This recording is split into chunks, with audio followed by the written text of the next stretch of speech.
dahan rishu dahan kimi kunsu ashotru teshi yahu kashoni hon dahan kimi dimboru pemio rishu kudiari musu dahan kimi nah pene dimbene maumbul pa faja de mujer. Una mujer, una serpiente, lleva en sus manchas todos los dolores de la tierra.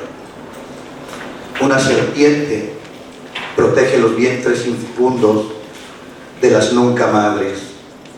Una serpiente, memoria viva, traída desde los primeros días. Minget que dajan rishu, había que nagan rishu. Dahan juez y catreña no bezel kumi kinchino.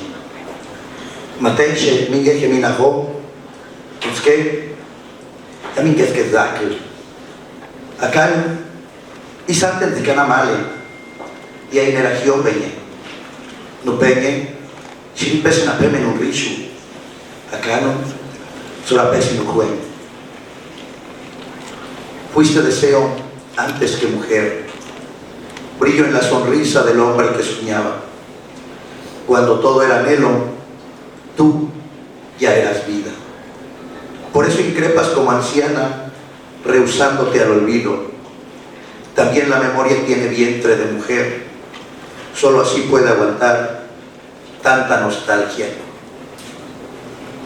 Ya pinchiti no peñe, maotri bubu, que esto yeje kimi mi bubu hiachese, mi shincha shutuji, odio kimi shomu, otzahine homu, nienu gense, akanu, burotecheto, mudial, daha kimi ni shinchi no pemen un rishu, nieni purnu dakri. Cuéntame otra vez la historia. Cuando nada había, solo dos serpientes gobernaban la quietud, girando una tras otra, dividieron la oscuridad, formaron la tierra y el cielo. Así comenzó todo. Hoy, la serpiente cubre el vientre de mujer y surge la vida. Nusco, chiriquinchi gunujiari maungichi, acá no mami jingua, mainguago mingeje nos da kimi, kumito monojomo. Rishu, pollo guillo, yoratomo no betana, capunichi honrare, lo pomo nos da que, yo nustri, canguesgo, dishke amor tímic, acaba, esto idioma me, jinguara en genudiere. Yo también sueño con el sol después del ocaso, igual que antes, cuando mis pies eran el falo serpiente que fecundaba la tierra. Mujer, derrama las lágrimas que traerán la primavera, haz que los ríos desborden vida, vuélveme al niño que era entonces, llévame a tu seno seguro. Aquí siempre nos preguntamos, ¿cuándo volverá la lluvia? Rojano Bonumbieke, Yondeñe, Imamuni, Hangori Parque Yohueme, Imbeñe Boimique, Yongami, Keji Antreni, Kumbeñe Yoshono Moimusuge, Nugio, Keji Yopa, Kuruede Shinuzaki. He visto tus manos, las llagas dicen, ¿cuánto sabes de penas? Conozco tu rostro. Cada arruga es una sonrisa evocando las mañanas que alumbraste. Esos son los días con los que se mide la vida.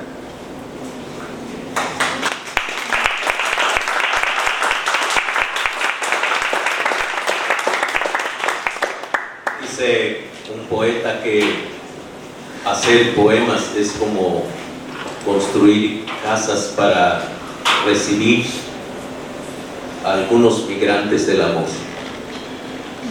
Porque cuando uno hace un poema dice, lo hace a veces pensando en cómo ligar, pero muchas veces no puede ligar.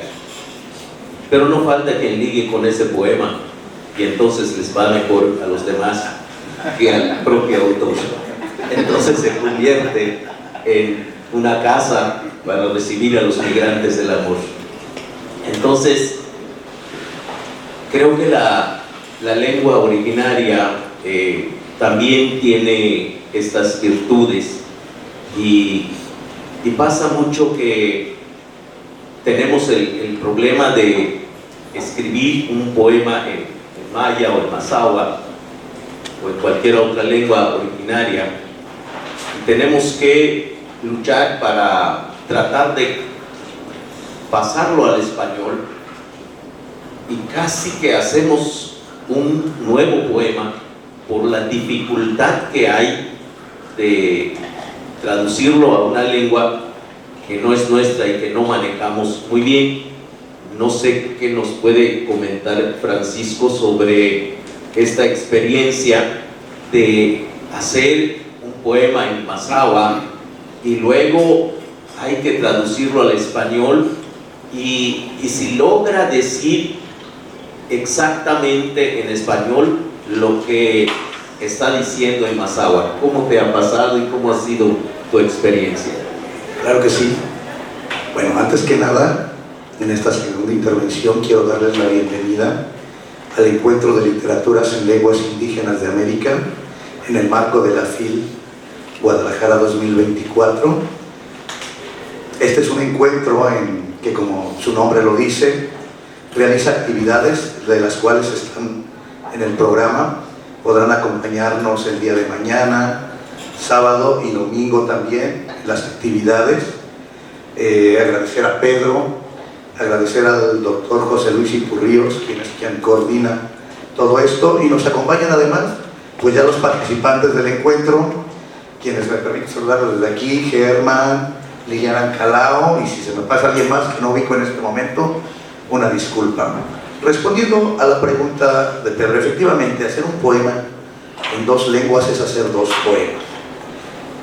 Quiero pensar que incluso quienes traducen y son versados en las lenguas hegemónicas, sin ningún menosprecio, esto claro, obviamente, también en el momento de traducir alguna de las obras literarias están haciendo otra obra, porque hay un sinfín de contextos que van a determinar los significados, pero esos contextos solamente pueden ser entendidos a través de experiencias sociales que cada uno de los lectores puede hallar.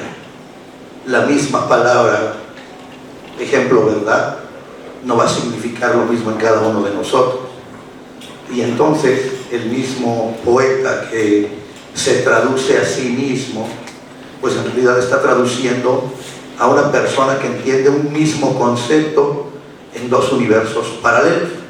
Aunque la cultura es sincrónica aparentemente desde hace 500 años, no lo es así. La cultura es sincrónica a partir de que uno va entendiendo esa sincronía, y esa sincronía solamente se entiende desde la conciencia propia. Cuando uno toma conciencia, y uno toma conciencia a partir de las realidades que le toca vivir, no podemos tomar conciencia de realidades ajenas. Obviamente podemos tener afinidad hacia ciertos pensamientos. ¿Por qué? Porque hemos sido influidos por muchos medios. En nuestro caso, quienes estamos aquí, creo que hemos sido influidos mayormente por la lectura y tomamos conciencia a partir de esas influencias. Bueno, pues asimismo, crear un poema es crear dos poemas en dos lenguas distintas, con dos conciencias distintas. Muchas gracias. También detrás de cada poema hay una historia. Muchas veces cuando el poeta se sienta a escribir, lo hace a partir de no solo su imaginación, sino de su propia experiencia. Lo hace revisando el pasado, los caminos y los pasos que ha dado en tiempos de frío, en tiempos de calor, en tiempos de lluvia, en tiempos de amor y en tiempos de desamor. Entonces, hay una historia detrás de cada poema. La virtud del poema es que se convierte en una historia para cada uno de los lectores, y entonces muchas veces comunica un mensaje que su autor nunca quiso decir, y eso genera alegría, porque de repente uno encuentra a alguien en la calle y dice: qué interesante poema escribiste, a mí me dice esto, me cuenta esto, me llega, y uno dice: ah, sí, pues yo nunca lo pensé así, pero resulta que hay un mensaje detrás.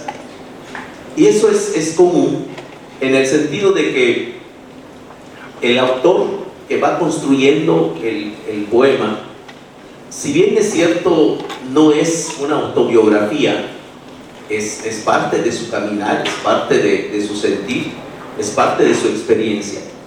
Me gustaría que Francisco nos comente un poquito cuál es la historia que hay detrás de ese poema que nos acaba de leer. Bien. Se dice en la tradición oral, ya muy poco conocida, que había en el principio una sola, no una masa como a veces se entiende, sino solamente había oscuridad, y había una dualidad que eran las serpientes, estas dos serpientes, en armonía, supongo, y si no en armonía, pues en completo caos, y decidieron generar la armonía, y entonces se crea la tierra y el cielo. Por eso empieza el poema con faja de mujer, porque para las culturas no solamente mazahuas, sino mesoamericanas, teotihuacanas, hay que decirlo, el universo se compone del supramundo y del inframundo. El supramundo es el lugar donde viven los dioses, y el inframundo es donde viven todos los seres terrenales. Los seres terrenales, a diferencia de otras creencias teológicas, no pueden acceder nunca al supramundo. Nosotros vivimos y morimos en este plano terrenal que es el inframundo, incluyendo los muertos. Por eso, en la misma tradición oral, el muerto pasa por los diferentes niveles del inframundo, o el espíritu del muerto pasa por los niveles del inframundo 9 o 13, dependiendo de la cosmovisión, y regresa alrededor del 2 de noviembre, 31 de noviembre, o incluso en otras fechas del año, pero únicamente se mantiene en este plano terrenal, material e inmaterial, pero es un plano terrenal. Jamás se puede acceder al cielo. Bueno, faja de mujer es eso. Nos describe esto, pero sobre todo nos describe lo más importante, el valor que se le da a la mujer. Por eso dice: hoy una serpiente cubre el vientre de mujer. La faja, eso es lo que representa, una serpiente, y las mujeres indígenas alrededor del vientre envuelven la faja, y es allí donde se gesta la vida. Una mujer indígena, con todos los trabajos físicos que realiza, que no se faja, le va a costar mucho trabajo dar a luz. En cambio, una mujer que es fajada, de alguna manera sufre menos. No quiero decir que el parto deje de ser un sufrimiento, ¿no? Pero sufre menos. Eso es lo que representa faja de mujer, y representa la faja para estas culturas, representa estas dos serpientes que dieron el origen a la vida. Esa misma serpiente da el origen de la vida, o se representa en la coa para las voces náhuatl, obviamente ya hispanizadas. Esta serpiente es una coa que, pues, ustedes saben, el método de la coa es abrir la tierra para plantar la semilla. Esa misma serpiente es la que está fecundando la tierra. Es una dualidad. Representa también el mismo vientre de mujer, pero también representa el falo masculino. Es decir, pues la vida tiene un origen dual. Es lo que nos dice, pero Faja de Mujer está más centrado, o por lo menos así quise hacerlo, en torno pues a que el tema principal sean las mujeres. Es la mujer quien ha logrado que sobre todo las culturas indígenas sobrevivan. ¿Por qué? Porque es allí donde todavía se está enseñando la lengua, todavía se reproducen muchos muchos patrones sociales del tejido social, para la redundancia, anterior. Y para eso me voy a permitir leer Cueche. Nos que y para Zaki Nazcan Richu, Kuneme Canini, Tiken Richu, Quien Queje, Nien Bayo, Ni Boronuari, Kohai Souge, Zeji, Isakano, Anobesenukiari, Tesetoyopa, Gestronuskegi Pal, Izaki, Nazcan Richu, Canini, Vida Kineshalo, Coyote, Yerniajanra.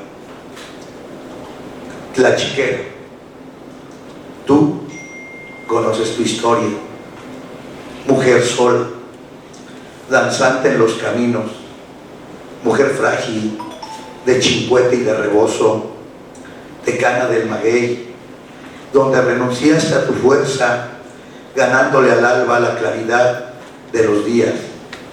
Solo tú conoces tu historia, mujer sola, en el pueblo, ofreces el jarro que la gente ignora al pasar. Gracias.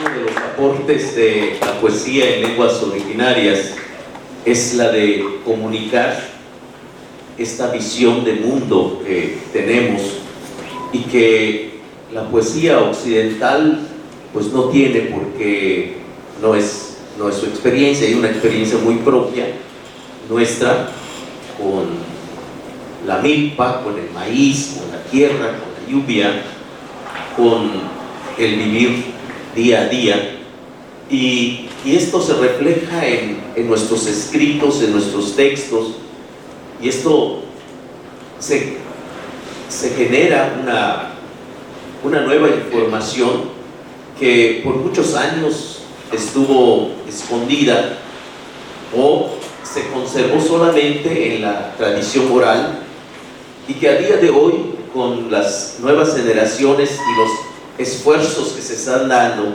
como este espacio, pues comenzamos a buscarlos, a hacer un trabajo de arqueología. Removemos los escombros de la conquista y la colonización y comenzamos a buscar de nuevo en nuestros espacios, en esas ruinas, y encontramos el mensaje, encontramos la palabra, y los traemos hoy y los compartimos, y afortunadamente comienza a tener espacio en muchos lugares en donde ha generado preguntas importantes. Y entonces eso nos permite pensar en la posibilidad de que nuestros hijos a día de hoy tengan este camino por delante, esta reflexión, esta información, y que bueno, la lengua que escribimos a día de hoy tenga una larga vida. Y eso es un poco lo que escuchamos en este trabajo que hace Francisco y que hacemos la mayoría de quienes escribimos en los diferentes lugares de donde venimos. Yo no sé si quieres platicar un poco sobre este poema que nos acabas de leer, que me parece muy interesante. Antes de platicar, voy a leer otro poema similar, pero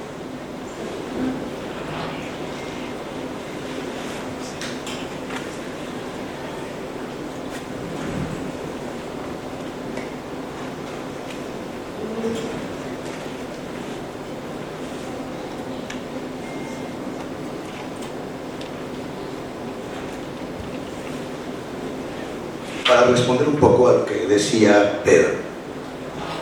Num rancho, onde cañón como un guichambó, no giada sigue no gial, o te veía un gomo, como chino que no nieve, ni a un mambo por no gomo, o chukin chi, ni a un cheque ni muevo, o tsaga mi yu, un beche crechese, ni a un maca indie. Da cano no giali, o fue chiquijense, ma o diotru, y a neonru, o chukushin, ni ayer peunugu, ni neon guichicajo. La semilla cayó en la tierra suelta, se hundió hasta donde el sol no quema. Esperó que las nubes trajeran lluvia y cuando el suelo humedeció, rompió la piel y bañó su alma. Se hizo raíz, se asomó al viento y siguió por la caña.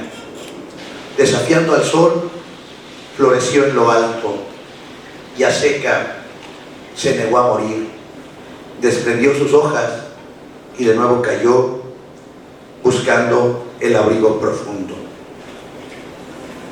El poema anterior, La Chiquera, justamente habla de las mujeres invisibilizadas, aquellas que muchas veces vemos en las urbes y que no están pidiendo dinero, están ejerciendo un oficio, vendiendo algún dulce regional, vendiendo alguna artesanía.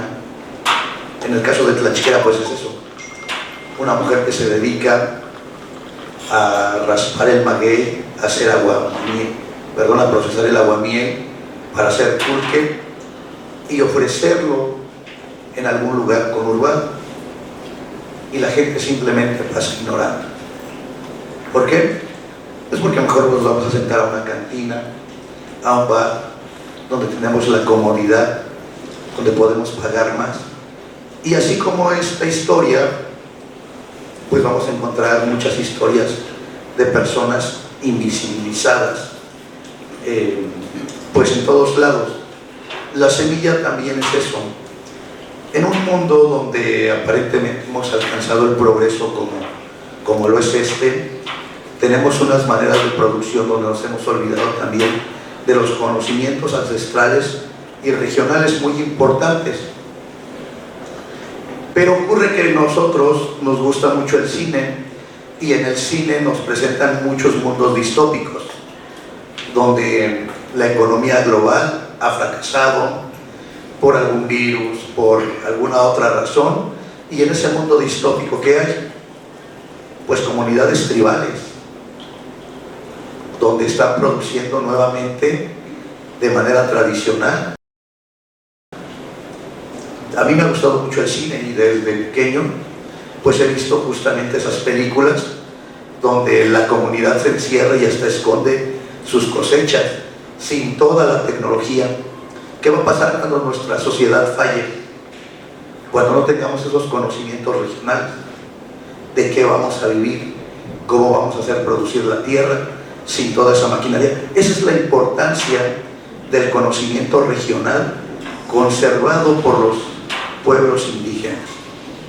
Ahí está esa resistencia que todavía los pueblos tienen ante las semillas transgénicas, ante las semillas mejoradas. Por eso quise leer la semilla original. ¿Por qué? Porque en algún momento, cuando no tengamos todo este desarrollo económico, tal vez a nosotros no nos toque, pero en algún momento, en algunas generaciones del futuro, no qué sociedad va a prosperar, qué sociedad va a sobrevivir con poca agua. Para nosotros es muy sencillo bajarle la palanca a la taza del baño. No sabemos dónde se recolecta esa agua, no sabemos dónde se procesa. Y si lo saben, qué bueno, pero si no, ese es el verdadero problema. Hay lugares donde pelean por una botella de agua para vivir un día, o como dicen en los mismos mundos distópicos, aquí en este lugar, no estrictamente en otros, es más difícil vender una botella de agua que un arma. Ese es el valor del conocimiento regional y es un poco lo que quise también plasmar en Buba Mamijingua, Buba desde el origen, pues un poco de este conocimiento regional Mazahua, porque además no es único, cada cultura en su propia región es única. Si yo quisiera llevar los conocimientos regionales mazahuas a la región maya de Pedro, no van a funcionar, no me van a servir, allá son otros. Y así en cada una de las regiones. Precisamente pues es donde la lucha, ¿quiénes las están haciendo? Las mujeres. ¿Por qué? Porque el hombre es más migrante. Hoy en día también las mujeres son más migrantes, pero al final, dentro de los pueblos indígenas, que son los menos favorecidos, son ellos quienes salen a trabajar más. ¿Quiénes? Los hombres. Las mujeres salen a trabajar en su periodo de soltería, después se quedan como amas de casa. Y podrá ser visto esto desde muchas perspectivas, desde el machismo, y cada quien lo podrá ver desde la perspectiva que quiere, pero al final, ¿quién preserva los conocimientos tradicionales? Quien está en el pueblo. Hay gente que te dice: yo soy campesino, y lleva 10 años viviendo en la ciudad, ya no es campesino. Ese es el ser entre el ser, la diferencia entre el ser y parecer. De esto hablan un poco los poemas. Yo creo que vamos a hablar. Maravilloso. Sí, justamente eso en Yucatán. Hubo un compañero que se fue a Estados Unidos y se fue a una escuela a platicar con los jóvenes de secundaria, y en esa plática les preguntó: ¿qué es el maíz para ustedes? Y los muchachos contestaron: es la comida de las vacas. Y sí, es lo que saben, es lo que conocen. Y a su regreso le preguntó a un abuelo en Yucatán: ¿qué es el maíz, abuelo? El abuelo le dijo: es nuestra carne, hijo. Sin el maíz no tuviéramos vida, no tuviéramos carne.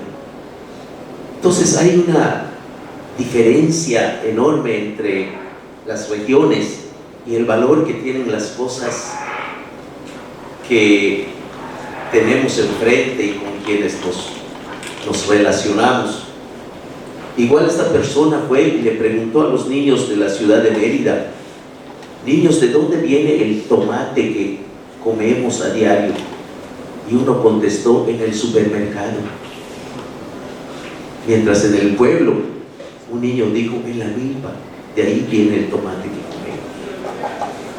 Nosotros en Yucatán tenemos un dolor muy grande en estos últimos años, porque nos cayó esto que llaman desarrollo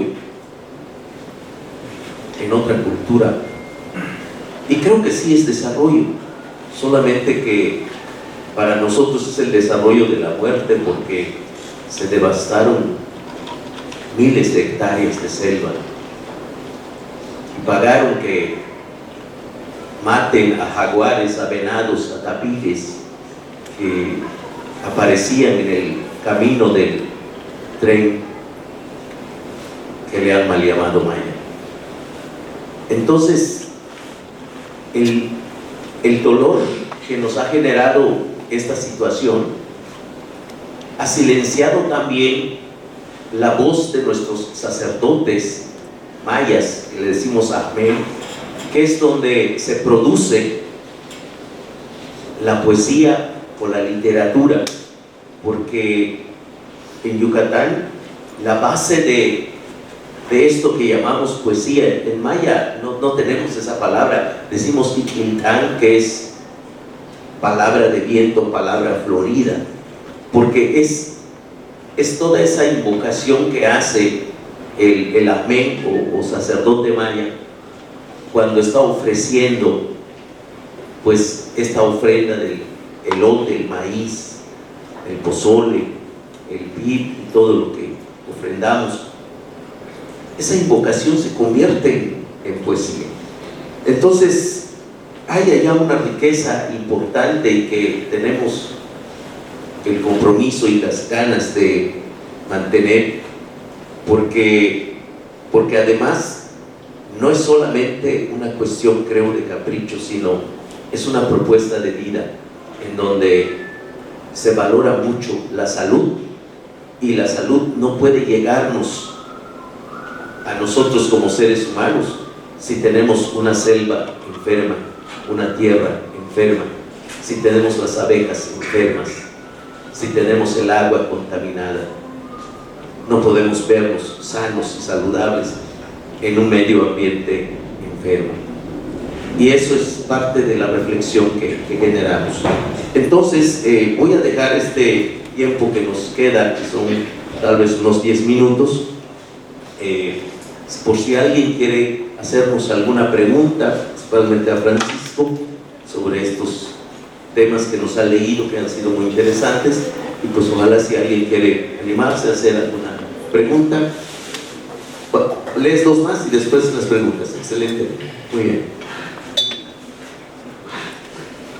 Continuando con este tema de invisibilización, ya checo. Vamos aquí, coacá no ringues con un rishu, y eso la niese no juare, no jaun gichinigio, ni eje cachutri, que es un gene, bichunugo. Y nana o pueñe no juama, y un rishu, y pese que no pibi cangusibi, yo me, nenraku, y eje no paja canreye, anaguari, nengosibi, que esto no gio, iñaji.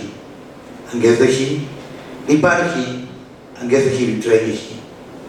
Dialim benehi, canun richu, ohichi, nuñaku parhi.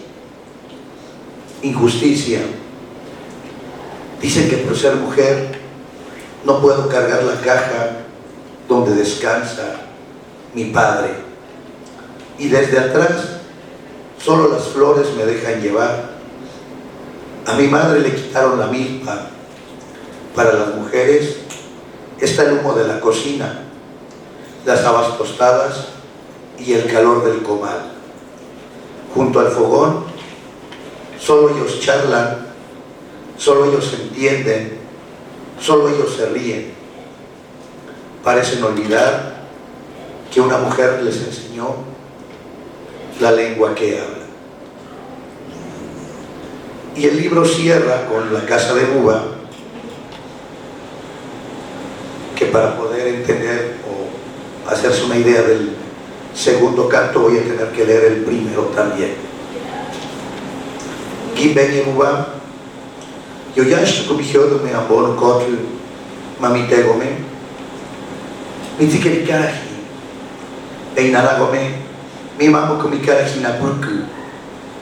Gimbenye yo casto yo chinjene, comi muaje no enye gome, mami tike gome, yo rempa, mami gichi capiño, nieje yo seje con mi edigome. Gimbenye Buba, yo shepe mi cara purku, angeje nudillos dana, mi maja mi negome, los durunaj, mao mi chicabitinza purgome, nieje yo densibi, cañatos dene, mami purgome, cachito, acaba machomo, y ahora no juencibi, jueme, ambonru, y a juencibi. ¿Te acuerdas, Buba, de las zarzas que buscamos siguiendo la barranca?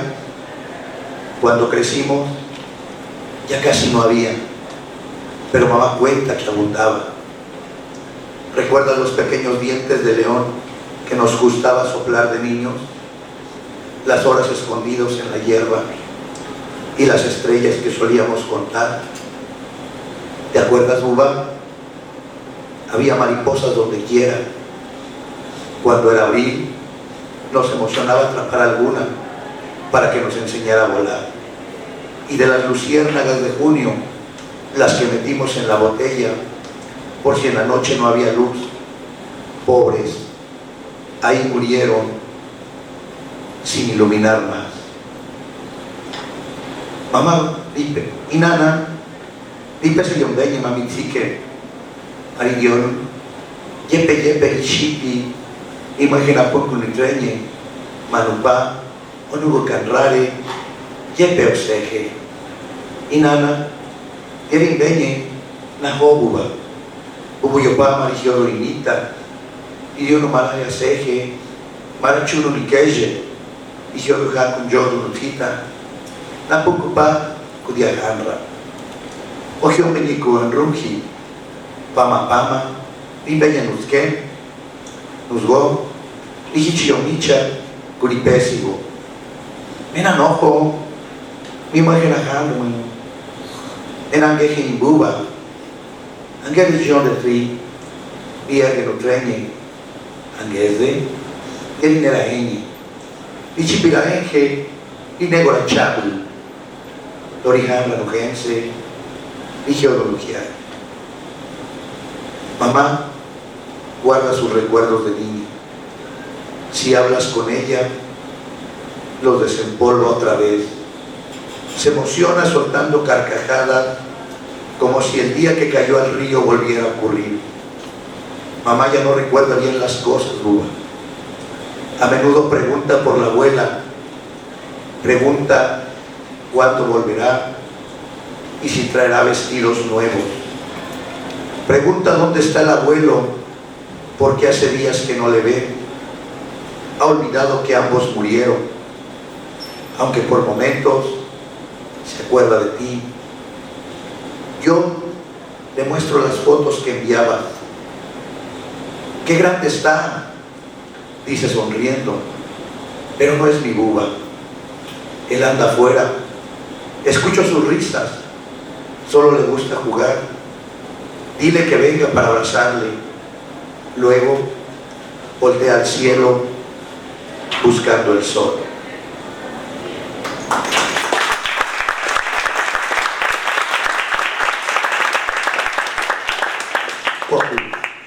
Muchas gracias, Francisco. Pues no sé si alguien quisiera hacer una pregunta. Tenemos 5 minutos, nos da tiempo para una o dos preguntitas si es que alguien quisiera hacer. Sí, allá, por favor. Sí, por favor.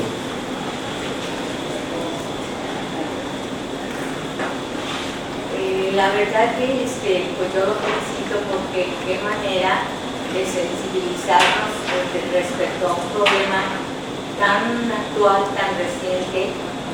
Entonces a mí yo me quedo pensando, hablaba de la migración y yo pregunto, todas las personas que les ha afectado esto del Tren Maya, que pues no lo pintan como no lo quieren pintar porque no lo logran muchos de nosotros como la octava maravilla.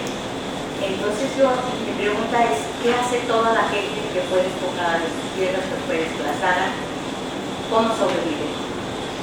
Sí, la mayoría de la gente que ha perdido la tierra por los decretos de expropiación se han desplazado, han salido de sus comunidades, se han ido a las ciudades a buscar trabajo en la ciudad, como Cancún, como Playa del Carmen, como Chetumal, como Mérida. Se están llenando más las ciudades de esta gente, y que en este momento a lo mejor tiene un poco de dinero para rentar alguna casa periférica, pero yo no sé por cuánto tiempo va a lograr tener ese dinero. Yo creo que, no sé, 6 meses, en un año, si es que cuidan ese dinerito, pues ya se habrá gastado, pero otros ya lo gastaron y de apura. Entonces sí hay una situación lamentable de pobreza, de desplazamiento, y no hay una sola comunidad que haya sido beneficiada como se prometió al principio de este proyecto. Se dijo que todas las comunidades que iban a ser como 300, 400 comunidades en la península de Yucatán impactadas por este megaproyecto iban a tener mejor salud, mejor vivienda, mejor educación y empleo. No hay una sola comunidad que haya tenido estos beneficios a día de hoy, que ya se inauguró la mayor parte de este proyecto. Sí, perdón, relacionado con lo mismo. ¿Y hay algunos grupos que defiendan esta causa o que estén haciendo algo para solucionar la situación de las gentes? Que a mí es lo que me preocupa, ¿verdad? Claro, pues el ecocidio que ha sido con toda la flora y la fauna, pues es ahora sí que tremendo. Pero sí hay alguien que esté luchando por esta gente. Hay algunas organizaciones que están intentando hacer eso, pero ha sido muy complicado por 3 razones. Han silenciado a toda la prensa, que antes nos daba cobertura, lo han silenciado. Se ha incrementado el crimen organizado, por eso ha desplazado a la gente de las comunidades. Antes lo escuchábamos que ejecutaban gente en Calcú, pero en las comunidades no. Ahora es más en las comunidades y no sale. Y segundo, las organizaciones que intentan hacer algo reciben amenazas tanto oficiales como del crimen organizado. Entonces está muy complicado. Gracias. Sí, mucho gusto. Pues les agradecemos a todos. Perdón, ¿alguien más? ¿Hay tiempo? Ya. Muchas gracias a todos ustedes por estar con nosotros en este tiempo y que pues estamos muy contentos de que nos hayan acompañado. Ojalá que esta reflexión, esta lectura y esta palabra de nuestro compañero Francisco pues pueda hallar un pequeño espacio en nuestros corazones y las podamos llevar con alegría. Muchas gracias. Quien guste buscar este libro se encuentra dentro del mismo stand de la Universidad de Guadalajara. Pertenece a una colección que se llama León Portilla, donde hay ya, que me parece, más de 20 números de escritores en lenguas originarias. Ahí podrán encontrar la colección León Portilla, con más poetas, narradores y también estudiosos de los pueblos originarios. Muchas gracias.